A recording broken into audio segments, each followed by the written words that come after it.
Monitor right there. Hey, hey, hey, you are watching GLoLady TV. Today is March the 12th, 2010, and we have Shannon. Hello. And then we also have Brian Piergrossi. Grossi? Is that how we pronounce it? Sounds good.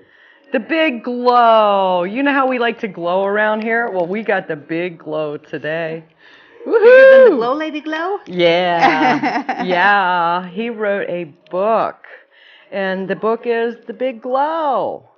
So you can definitely find him when you're looking, just putting in The Big Glow. Because we have this thing on here that this is being filmed live at URTV. It's a public access station in Asheville, North Carolina. And some of you have seen or had seen the show that we had with Lady Passion and Duvet. And it had gotten pulled. And looking at it, we had people who thought that it was because of the First Amendment. And in looking at the website of Coven Wild, we have Coven Old and Wild, sorry. We have discovered that it was indeed a commercial website, and that is a violation. We cannot have that on. So I'm going to re-edit it, and you'll be seeing it almost in its entirety. And that's why I'm trying to peel off this paper, because we cannot have any commercial advertising, and I don't want you to know what I'm drinking. We have to put the whiskey bottles down and everything, don't we? Oh, I put that down a long time ago. Yeah, so Brian, Good to be here. it's so good to meet you. You came up from Florida. Yeah, roundabout way, but yes. I mean, I saw you were in Raleigh. Yeah. And you had something going on at the French Broad Co-op Yes. in Asheville last evening. Yeah. And then there's also something else going on tonight. That's a potluck dinner. Saturday. Yep. Tell us Yeah. about the potluck tonight. Say we're doing some yoga. I don't like a lot of things that I do. I don't really know that much about it in advance. So you're there, I just yeah. know it's going to be amazing and one of the best nights of our entire lives. Well, it's a potluck. I mean, that's like yoga, kind of like raw free food. Potluck, Yeah. Dancing, laughter, smiling, insightful conversation, wisdom, hugs. Switch it on. Okay. His Can microphone. I see your mic over there? I'm sorry. Okay. Hang on, guys. We'll get There we you. go. So we can get you in a little. Yeah, you're on off. Thank you, Jen. I was supposed to take care of that for you. We have Jen Jacobson, and we have Mark, the I Ching guy, and we also have Verado in the control room.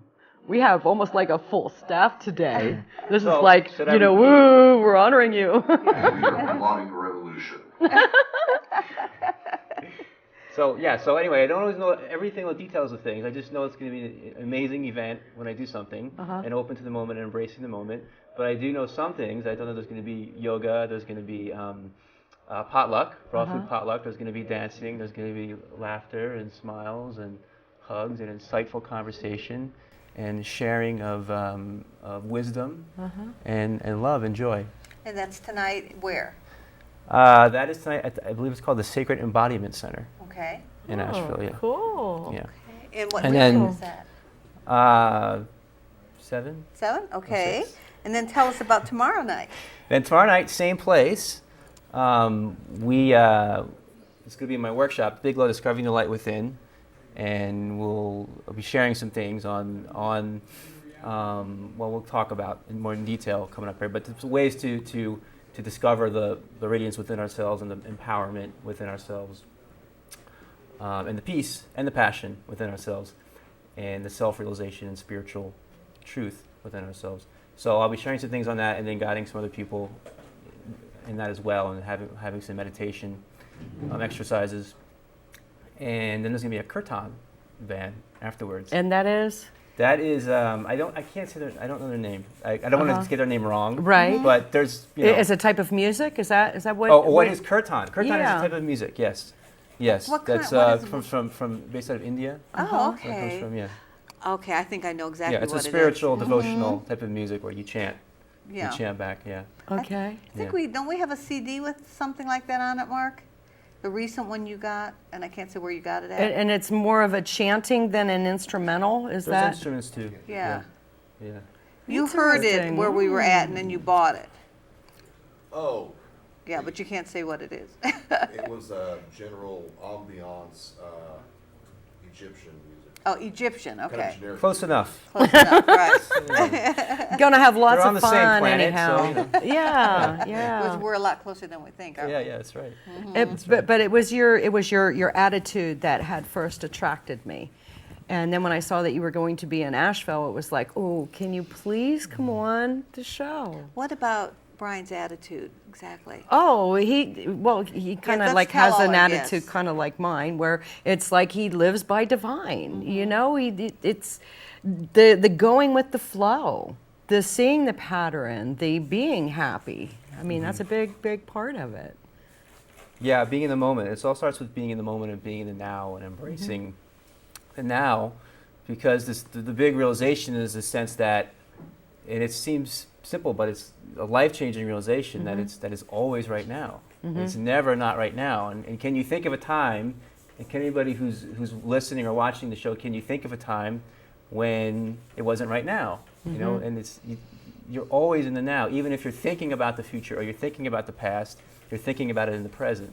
And that realization is a life-changing shift in consciousness, and just allows you to engage in life in a whole other way of fearlessness and a sense of love and inspiration and empowerment and peace and inner peace as well.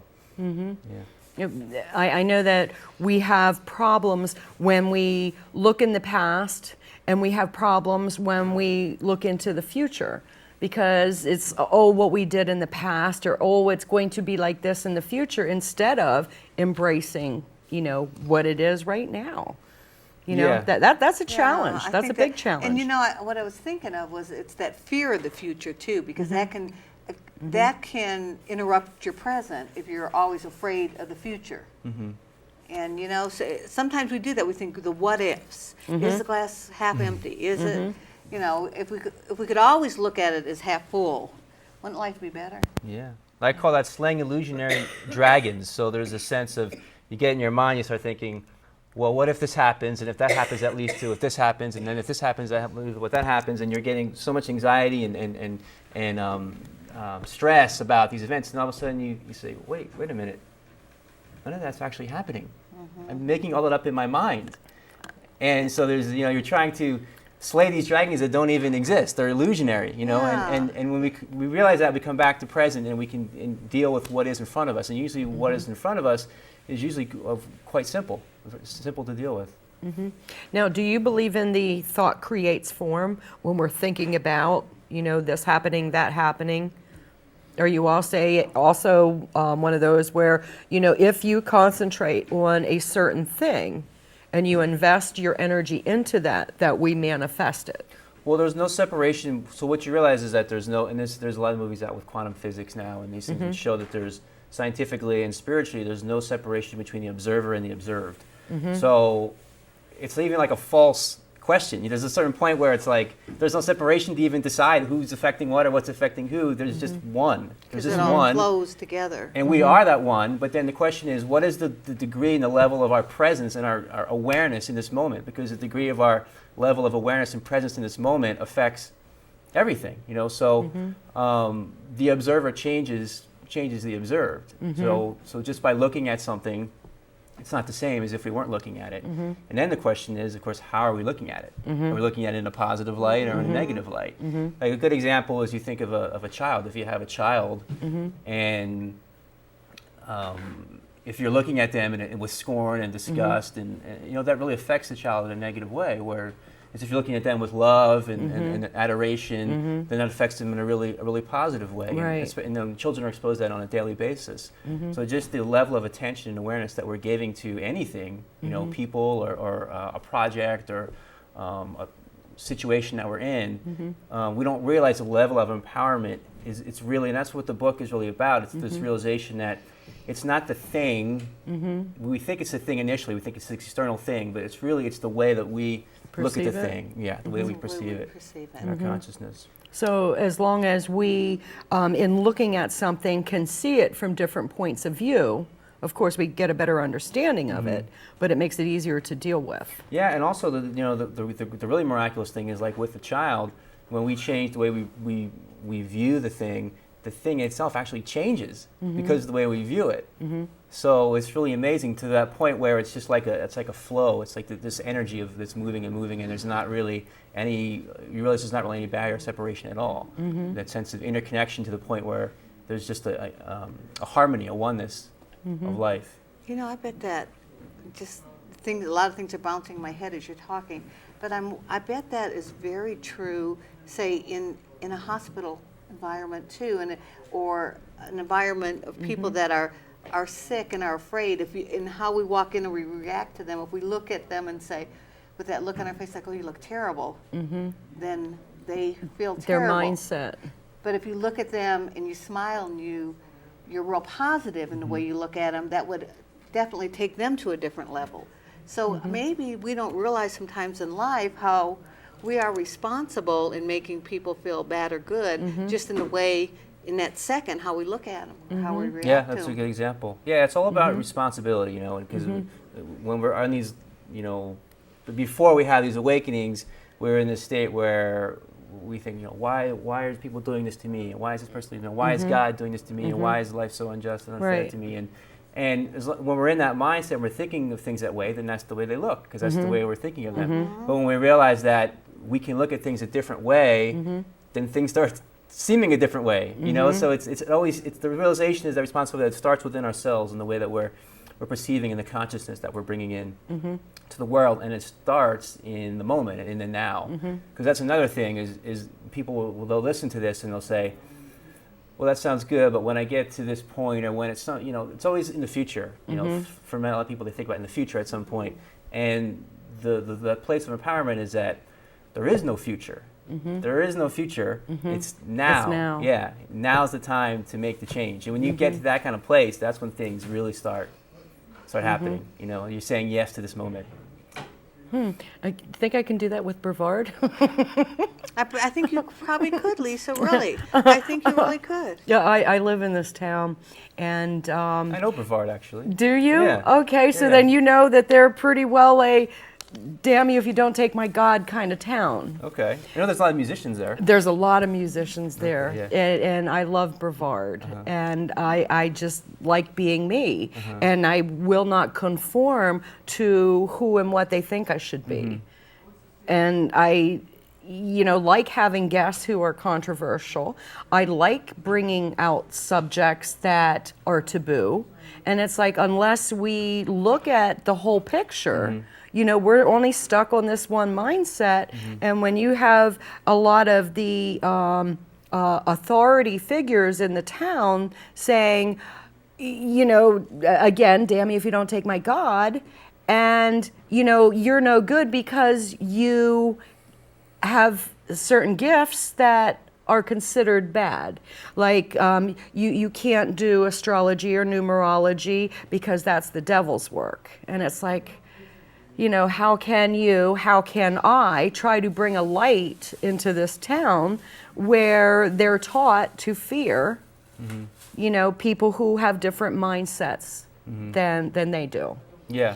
So. Well, we talk about being the change that you want to see. Right. You know, and really focusing on ourselves and really leading by example in whatever ways that we feel we want to change the world and being that shift. Because a lot of times what happens is people will get in this sense of, like I used to see, I was quite involved with political activism a few years ago, and I'd see a lot of people who, they had really good intentions and really good causes for things, but they had a lot of anger, you know, and sometimes because they had hatred toward other people, and you know, we want peace, and if you don't want peace, you know, and all this stuff, and you're this and you're that, and all, you know, and it's, okay, well you're not emanating peace, you know, so why don't you look first at what you're putting out right now, again, it's always right now, you know, so it's not caught in this future if I do this, then this will happen. So then if you're putting forward peace right now,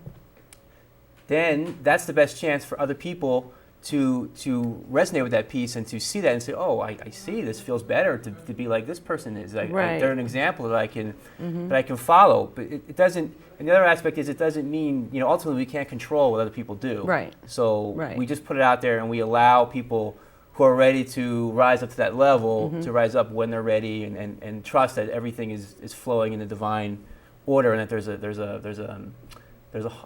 an evolution in consciousness in the universe, and that it's flowing, as it should, and people will respond to things when they're ready to, and going through things they're supposed to go through at the times they're supposed to go through, and just trusting that they're learning the lessons that they're supposed to learn at the time. See, that's that big thing of how I have to choose to live, is that living divine. And it's like trusting that, okay, God, I don't have to ask how or why, except that it's your will and it will be good. Yeah. Whether you call the God or goddess or whatever name, I choose God is good orderly direction, as in a slang for, the God, a power that's greater, someone who's bigger than I am. And it's not human. Yeah. But if what you're doing is working for you, then the people who are ready to see that will see that. And they'll want to ask you questions, or they'll want to learn more about how they, and so, and some people, they just may not be for whatever reasons, and that's okay.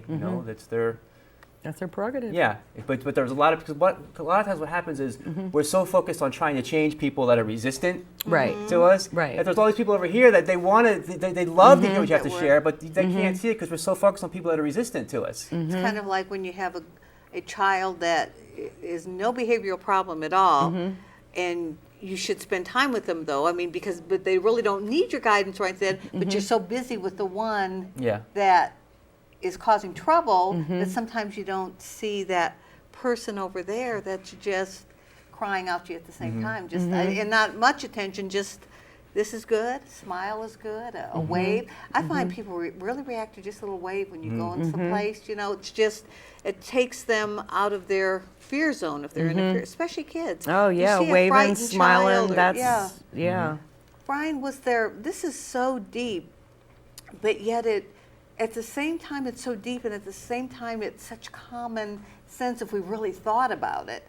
What brought you to start thinking about this? Was there something in your life that happened that caused you to spend all this time? I know you had journals, and was there a certain incident in your life? Yeah, there's for most people, and I talked to a lot of people, and generally everyone has a different story, but the same general phenomenon of what causes them to kind of go on a spiritual search or spiritual seeking, or to wake up in a new consciousness, and that's suffering. Suffering is the catalyst. So the first thing to state that's important is to be grateful for your suffering and have appreciation for it, because it's causing you to wake up. It's causing you to learn and to grow and evolve in your consciousness. And so for me, I had a very serious illness around 20 years old. It was this mysterious thing, and going to different doctors, and no one quite knows what's going on, but they'll give you drugs, anyway, if you want to take them. And then you have a different diagnosis. Everyone has a different diagnosis for it. And it was very painful, very intense headaches, really severe fatigue, and this went on for some years. This went on for a long time. And that was my kind of starting point of wanting to, because it didn't seem like anybody externally had the answers, for what this cause of suffering. And so I decided to go on my own search and find out. And I kind of went into pretty early on. I discovered the mind-body connection. It's not even really a connection. They're the same thing. But I started to discover that how what we're talking about, the mind and the body are one. And so then I went into this kind of holistic approach of mind, body, spirit, and working and learning so much, on all those levels. So that was the starting point, and having what could have been a really looked upon as this really terrible thing in my life, and it was definitely very difficult and challenging. I can look at as having being one of the greatest things in my life. That there's a great sense of gratitude and appreciation for it. And so then anybody who's listening to the show or watching the show and going through something difficult right now, they can know that it will end up being the greatest thing in their life if they have the consciousness to just look at what's the opportunity here. What is the opportunity in this situation? What can I be grateful for? What can I learn from the situation and grow from? Oh, yeah. That's the biggest. Well, I have a lot of little sayings, but one of my sayings is that the compost in life makes the best fertilizer for growth. Yeah. It's all that crap that we're going through that, I have learned to appreciate the strength that I feel, especially when I'm going through something painful. You know, when you can start to feel I'm getting stronger. You know, it kind of makes it feel a little bit better, you know, going through it. You know, but you it's need the something to going hold through on it. to when that happens. So you have to, you look a little deeper for your happiness, and then you start to realize that sometimes it's the little things. Or if you ever just sit outside and you look around, and it's those little things that are going by you, those little insects and those little critters, and you know, all those little things that you can find such peace in just by letting them be a little bit of your life for that moment that they've come into your life. And not to always look for that big, exciting bang all the time. You know, just it's all those little things that make it all come together. Yeah, very little things sometimes. Yeah. I try not to kill too many bugs. You're not a bug killer. I'm not either. I know. Is that good or bad? You know, it's like insects are you know, put on this earth too, and you know, I mean, that's when you want to have your spiders to get your you know, mosquitoes and your flies, and you know, you see where it all works out. and, Remember when Darja was on our show? That's Harada's wife. She's so interesting, and she was talking about insects and how important they are, and she was explaining how beautiful, for instance, a cockroach is. If you really look at one, how absolutely beautiful it is, and that it has just as much of a right as being here. And sometimes we want to take that right away from things because we don't like it. You know, maybe you have a fear of snakes, or maybe you have a fear of mice or rats or whatever. If you really look at the beauty, I mean, I think rats are adorable. I always have. But a lot of people don't agree with me. Well, yeah, it's a great point you bring up. You know, the book is, so much of the book, the intention is to, through being present, we realize the simple things in life that we're normally unaware of because we're lost in our minds, we're lost in the future, we're lost in the future, we're lost in the past, and then you can be aware of these simple things, like you're saying, like, you know, the taste of a blackberry, or the sunset, or the leaf, the way the sun glistens off a leaf on a tree. There's so much amazing beauty and miracles all around us, and it just requires our attention. You know, to be able to see them and fully receive them and take all these gifts that are around us all the time. And, you know, the realization is, you know, is that it's a great question, which is, what is the most important thing that we have? What is the most valuable thing that we have? And people will come up with different, you know, answers.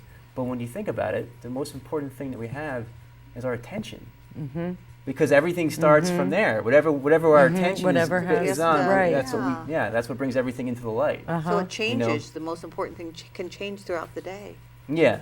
But it's like in this room. There's how many different things are in this room, right? I don't know how many, but the point is, what do you put your attention on? You know, if I want to put my attention on some ugly spot on the floor, I can do that. You know, if I want to put my attention on beautiful faces in front of me, I can do that. You know, and that's how we navigate through our day. And what we put our attention on, we bring more of it into our lives. You know, so that's why it's so powerful. The thought that creates form, the focus.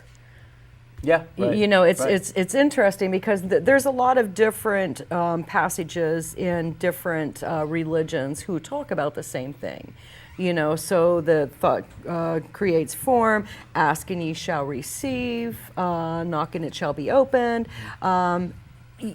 Those are all pretty much saying the same thing, but they're in a different language. So what you're saying is, you know, you're focusing on in the moment. Well, what is it are you focusing on in the moment? Are you focusing on the don't have, or, you know, the possibility of getting? And you know what?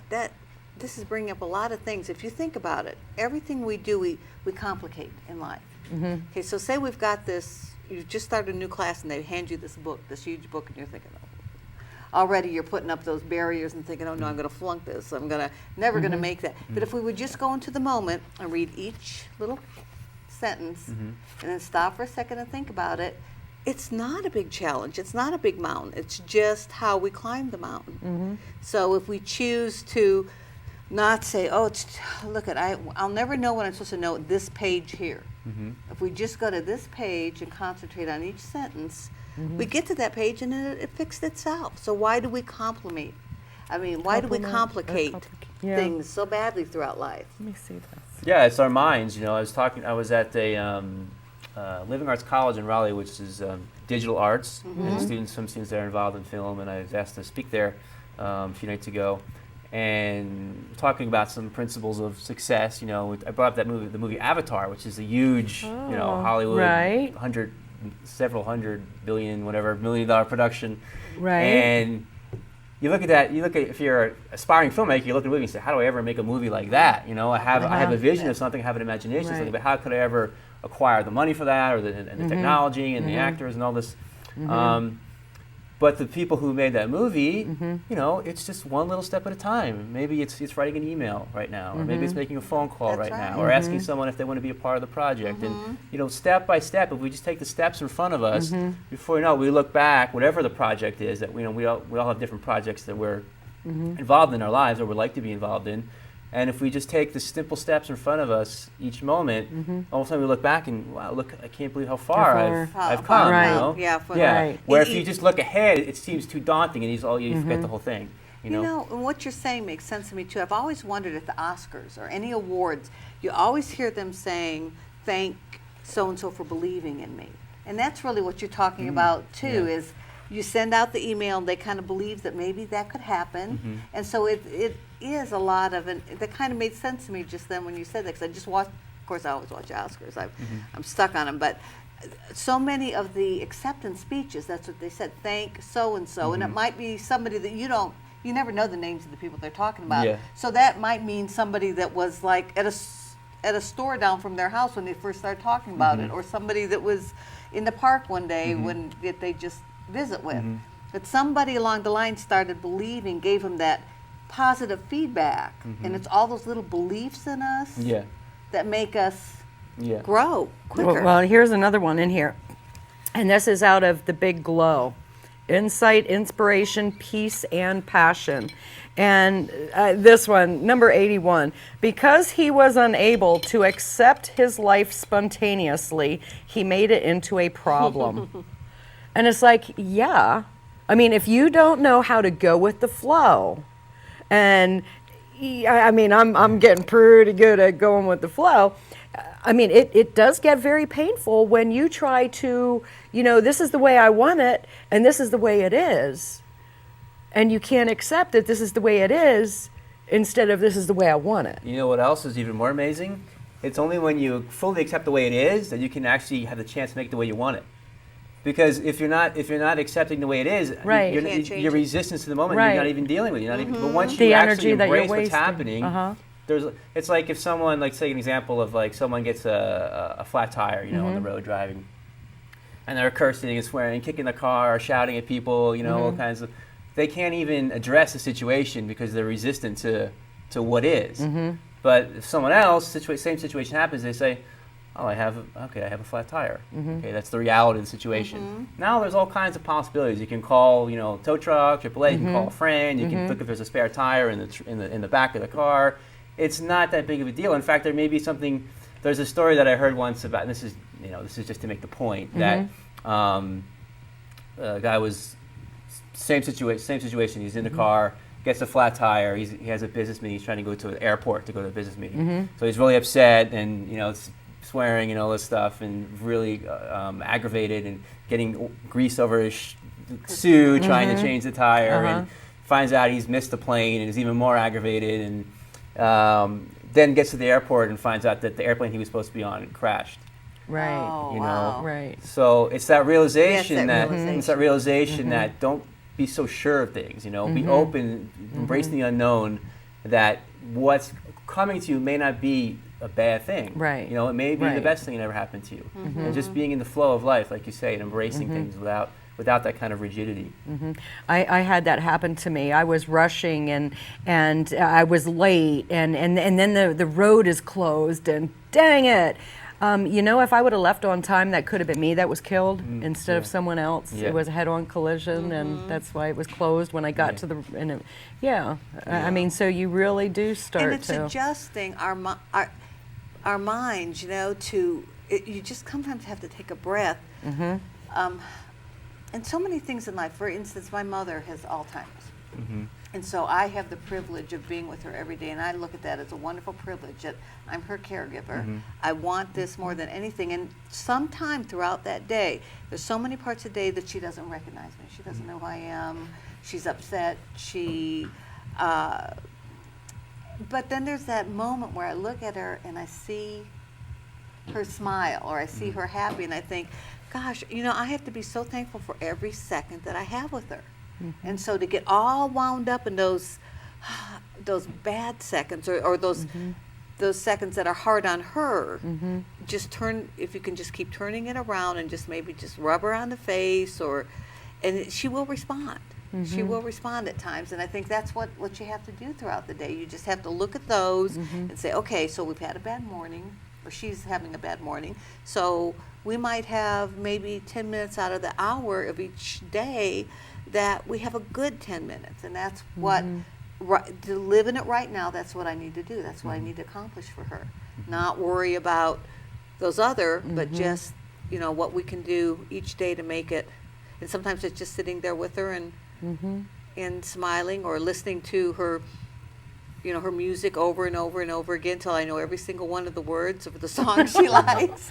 That's another one of the shows that we're going to be doing on Alzheimer's, because she used to be our Little elder, mascot. On this our elder point of view, Uh-huh. and she used to come and sit in a chair over here, and she can't do that anymore. So I'm sure that people who have been watching, you know, are wondering what happened to her. Yeah. So we'll be discussing that and how to deal with someone who has Alzheimer's. But even you have to take every situation in your life and look that there is something that you can make that into something better, and you have to do it like you are talking about, which is really helping me. Is you have to do it every second. Yeah. See, sometimes I don't do it every second, and I think you're It gets helping even me. more interesting. Now listen to this.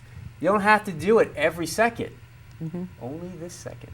Oh, I That makes it like easier, That right? glass is half full again. I like that. I don't have to do it every second of the day. Only Just this one. second. So you don't have to do it every moment, only this moment. Yes. Yeah.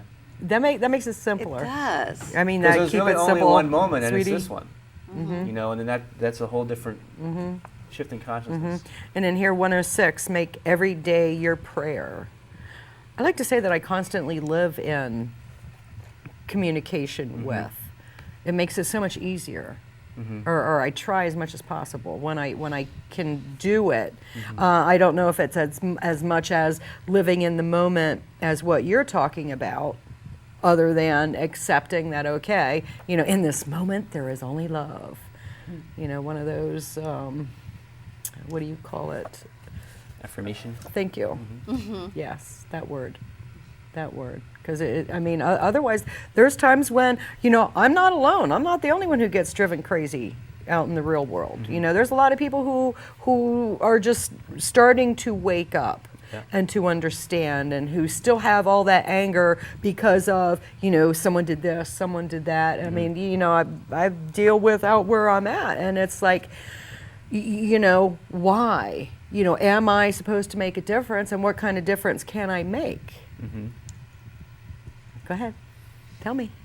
Again, it's like it's starting with yourself, you know, and realizing that the shift that we make, it's not even a sense of like, oh, if I make this change, eventually it will do something. No, the change is immediate, because once you realize there's no separation between you and the world, Right. you are the world and the world is you, then if I become more peaceful, instantaneously the world There's is more going peaceful. to be more peace. You know, if I become Right. happier, that's another thing. You know, like it's like, you know what the best thing you can do for the world is?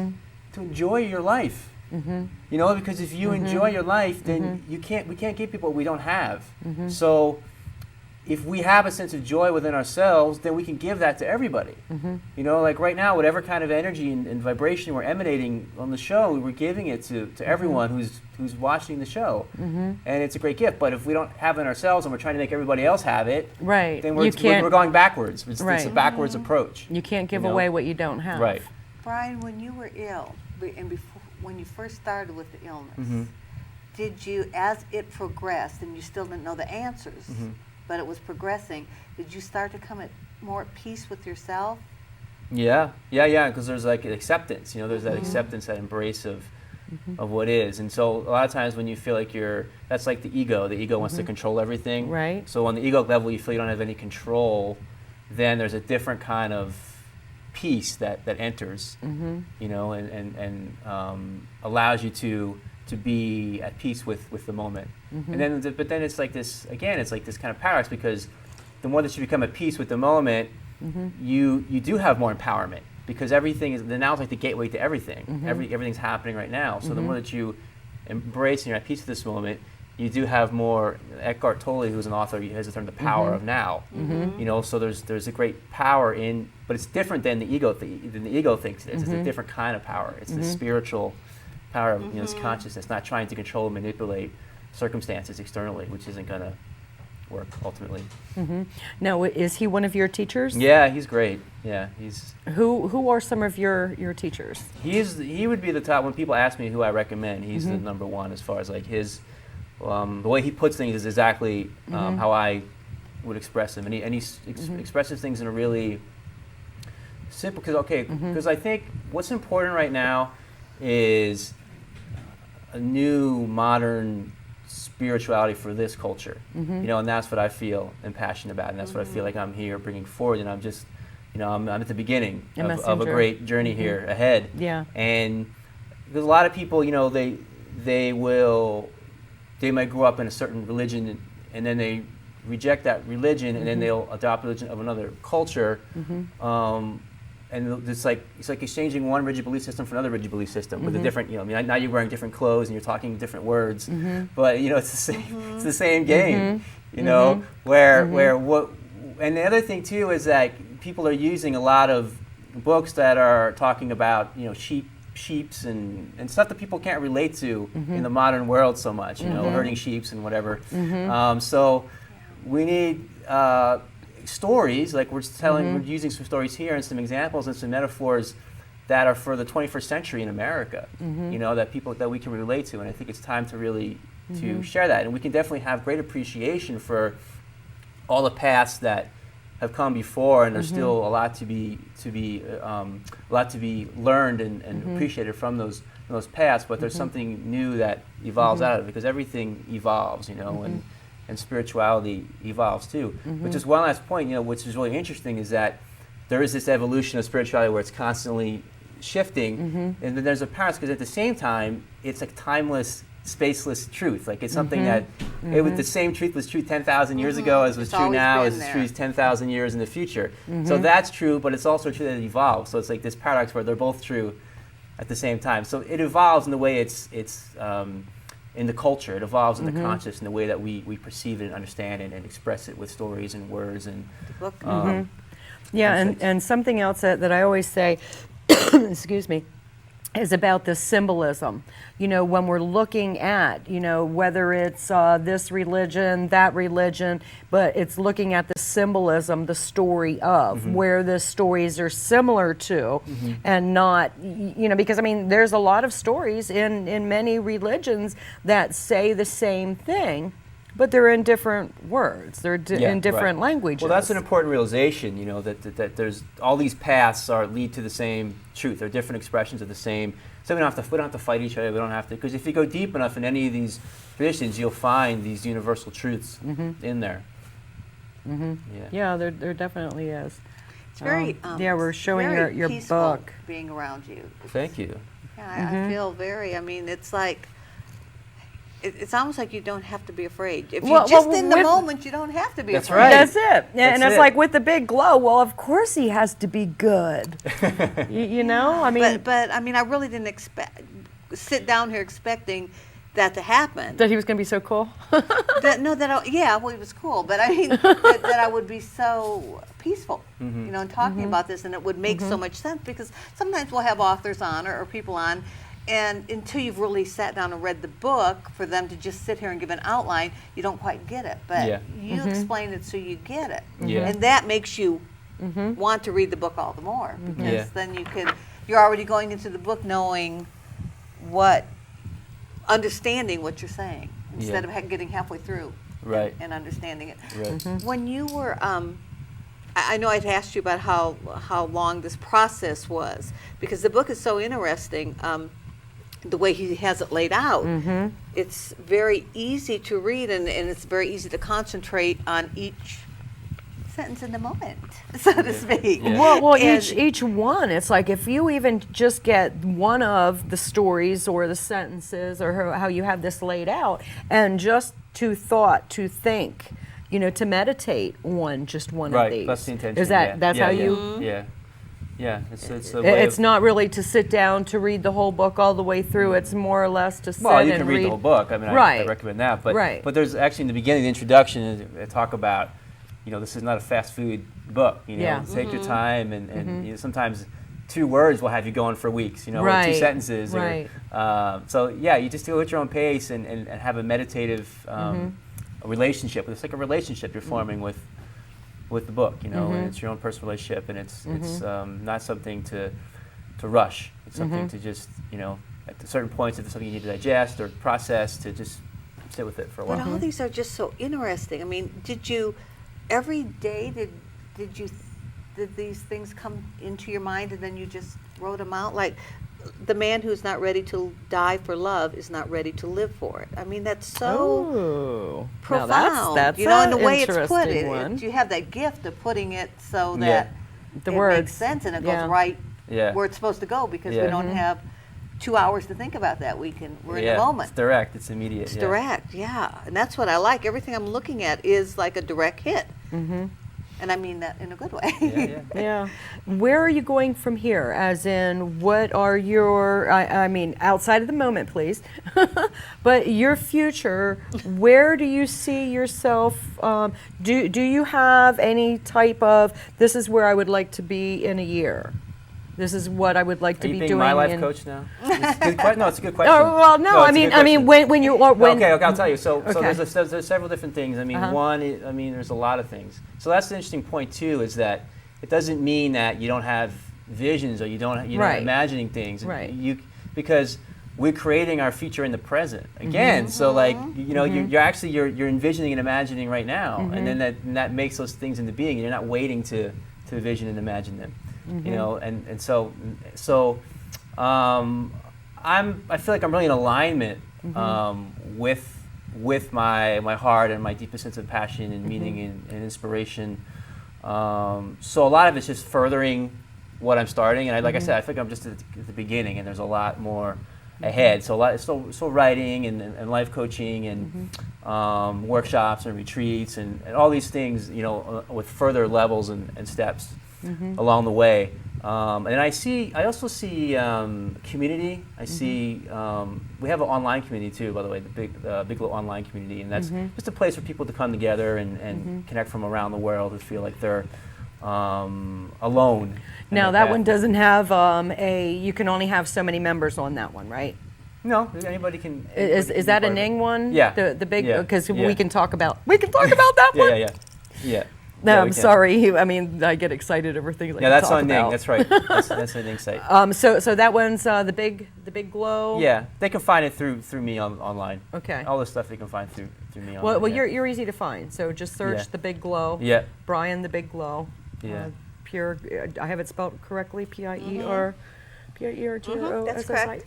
But I see transition in how people on a physical level, community too, and how people and like a wellness center, and so I see some of that happening too, of having these kind of vortexes of higher consciousness on the planet where people can come, and I'd like to be doing something like I feel like I'm going to be doing more In the interaction with healing. people personally. One-on-one. Oh, that's another thing. Healing and energy work. Yeah, that's Yeah. coming through more. And Yeah. there's a lot of people that are really starting to, Yeah, to feel because things. you've pretty much, the disease or the illness that you had before, you're pretty much healed now. Am I correct in that? Yeah. And that's a big part of the mind-body correlation Yeah. in the healing that. Yeah. Yeah. Yeah. You know, it's funny how we get ill in order to get well. Yeah. Well, it's Or just to like appreciate things it's like different. a call to attention. You know, it's Yeah. like life's just telling you, okay, you know, you're out of balance. Right. And it's a way to bring yourself into. Now, another important thing is, people I want to go back to being healthy again. But you don't go back to being healthy again. You go forward to a new level of health, a new balance, not Yeah. trying to go back to the old And balance. you deal with the limitations that may have been created from the last situation. Right. Yeah. When you deal with them. You, Yeah. you just deal with Embrace that and it. you go on and you appreciate little things so much more. Yeah. But yeah. But I like to kind of go deep with people and do something more in person, like on a weekly basis. I was doing that for a while before, but I see like a center. You know, Right. a center, and Bigelow Wellness Center, something along those lines. Cool. Are you Yeah. going to be down in Hollywood or? That's where I'm heading in a little bit. Yeah. So that's in where that you're kind of going way. to open up. Yeah. I mean, not that they don't need a healing Well, we're center open. in I mean, Hollywood, Florida. We have these conversations all the time. Well, people want this place, they want that place, and my feeling is wherever the energy is flowing, that's where we're going. You know, so I'm open to anybody's views of where to do things, and a lot of this is grassroots right now. You know, so I just go where people invite me to go. You know, I speak where people invite me to speak, and do retreats and workshops where people want. I come on TV shows that people invite me to come on, and That's so cool. and it's fun, yeah, but you know? Thanks. Yeah, Thanks. yeah. I mean, we don't pay him. He doesn't pay us. It's public access. Yeah. We do it because we enjoy it. Now, do you have people that work with you, that go with you places, or do you strictly go My on your own? entourage? Yes, your entourage. There you go. There Right you go. now, with this trip I'm going. No, I mean not really. I mean I generally this trip I'm by myself. So I could use more of a team. That's one of the things I'm realizing. And then and there's people that definitely are very supportive and volunteer and help in different ways. That'll all come together. Yeah, and that's coming together more and more. Yeah, those people, you know, the right people come to the surface at the right time, come forward at the right time. Now, Yeah. a workshop, tell us a little bit about what, like, I know workshops can, to really do what, and to understand things, sometimes you have to go to a lot of workshops. But like when you're doing a workshop just to inform people, what is your process through that? I think the most important thing with the workshop or anything, and this is a good thing to talk about too, is the power of intention. You know, it's so, like, I think we're just like scratching the surface of how powerful intention can be, and it starts with being present. You know, again, it starts with being present and having that intention. So we start off with really strong intention, you know, at the workshops, the retreat, and really having strong intention for the kind of energy we want to create together. And that's like the starting point, the catalyst for everything else that happens. And then we just get into different aspects of things, and people can share their perspectives of where they're at, and it can add some insight in different aspects. And just hearing other people's stories and reflections is helpful in that regard too. Sharing. And then there's you know, I think another thing in our society, in our culture, is that we don't appreciate, we're really into words, which is great. I like words and I can be good with words, but also silence, you know, and meditation, and there's communication and communion beyond words that are really powerful and valuable. So we have some of that as well. And every once in a while I bring my guitar out if people are lucky and play a little music. I did not know, or I would have made him bring his guitar. Next time, sorry, people. Next time. Yeah. But But there's something about music. there is. Yeah. And when you were just, what you were talking about in groups is interesting to me because, you know, for a long time I studied the personality profiles, and when in my occupation I gave a lot of the testing, and I worked with people with different personalities to help them go to the level that they needed to go to, because we've all got it. But some personalities are very outspoken and they're just right in your face and they want to learn, but then you have the other personalities that still feel that way, but they're going to sit back in their chair a little bit and just observe. Yeah. And what is so important is, in something like this, is you can touch on everybody because we're only talking about the moment. I would see where all the different personalities could be in the moment. That's one place we can all be. And so that, you know, when you're doing seminars and you're doing different, and I'm not talking about your type of seminars, but different teaching or mentoring, sometimes that can be a real problem with the different personalities because you almost need a special group sitting with each one of those personalities. But with this, you don't need that because we can all be in the moment. Everybody can grasp that moment and listen. And it's very powerful. Yeah. It gives, even if you were quiet and meek, that would give you the power to think, I can do this for a moment. Yeah. I can do anything for a moment. Yeah. And I can be this important person. I don't even have to worry about it. So much of it is fear in life, you know. We're just worried about, we're not worried about this moment, but we're worried about the 5 minutes from that. And if you just stay in this, if you could just go to that place and be in that place, it's so wonderful. Yeah. It's really, this is just incredible. She's learning. Yeah, I am. I'm learning a lot. Well, hopefully more of you out there are learning. And if you want to know more about Brian, Brian Piergrossi, and that's The Big Glow. Put it in your search engine, and you can find him all over the place. He's got a Ning community and a couple of other quite a few other websites from what I'm gathering. So what else do you do? What else do I do? In those other moments. Well, you're not in the moment. What do you do? No, a lot of what I do is this. You know, it's really it's great to be in alignment where your sense of your work and your play are not different. You know, it's the same thing. Right. It's like, you know, working and playing, and you know, and really having those not be two different things and really being in alignment. So that's what I really advocate for people, is that it's possible to live in that kind of a way. And there was a time definitely in my life for a while where I wasn't living in that way, and it was just kind of the impulse was that you know, first the realization of that, and then I needed to move into that space. And that was just a few years ago. That was you know, maybe I don't know, 4 years ago, something like that. And so and then after that realization, then there was that move to bring everything into alignment and to live from that place. And it's a beautiful way to live, and it's possible for anyone, you know, by setting the intention, taking the steps, the little steps each day. Right, Yeah. because no matter how bad things are, your attitude is what makes them different. Because I mean, even though, you know, I can be going through the same thing, and I remember the last time how painful, and well, there again, you know, I drank alcohol when I was going through something similar, and I mean, the deep, dark despair of the whole situation, and not embracing that I could have a change in when I was living as only the victim in the situation. That was similar to what you had gone through with the illness, where it was the deep, dark despair of you're focusing on all this pain. Sorry. It was just a sense of, like, you know, for me it was mostly in a physical sense. Some people it's more emotional, some people it's more psychological.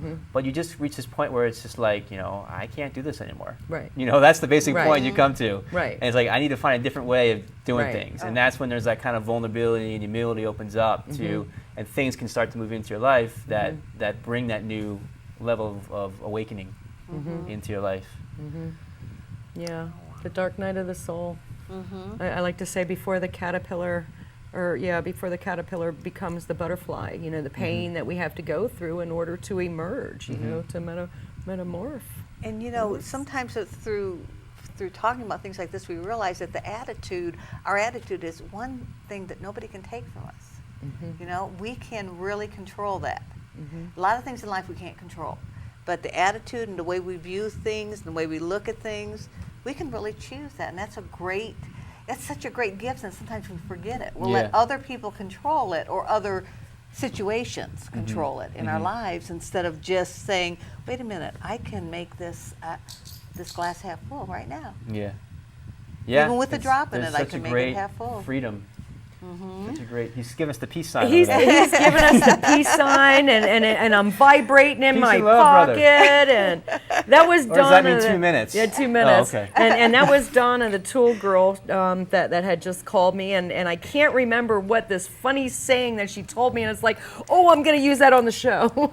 It's like, dang. Hey man, what can I say? You know how it goes. It's like we go so fast we can't keep up. I wanted to show you the Western North Carolina Community Media Center. This was a flyer, but I think you're going to have to wait and see it on the I-Ching. Yeah, we can show it on the, tune in at 6:30 for the yeah. I-Ching, and we will definitely show you that and take your calls. And keep an eye on URTV on the schedule, because you will see when Brian's will be up again later on this week. And keep an eye on, well, just Google it. I mean, that's the best thing. Google, we can't use those words that sound like we're selling, so search. Search it, yes.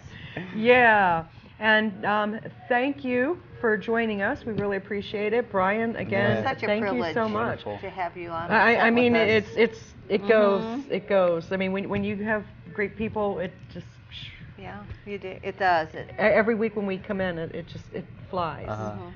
So I thank you so much. Anybody, or what would you like to tell? Famous last words, could you please? Famous last words. Yes. Be the change we want to live, see in the world, and you know, another thing we can talk about is love. You know, and love is The new religion. Love is something that starts within yourself and it makes out into the world. And so, That's a biggie. very nice. We love Bye. you guys. We'll see you next week. Yeah. Yeah. Woohoo. Be here. Stay here. Yeah, you never know what you're gonna. I don't know whether it's sex abuse or Alzheimer's next week. But it's one of them. And then we'll finish it up with addiction at the end of the season. March is the last of the season, and April is a new one. Yeah.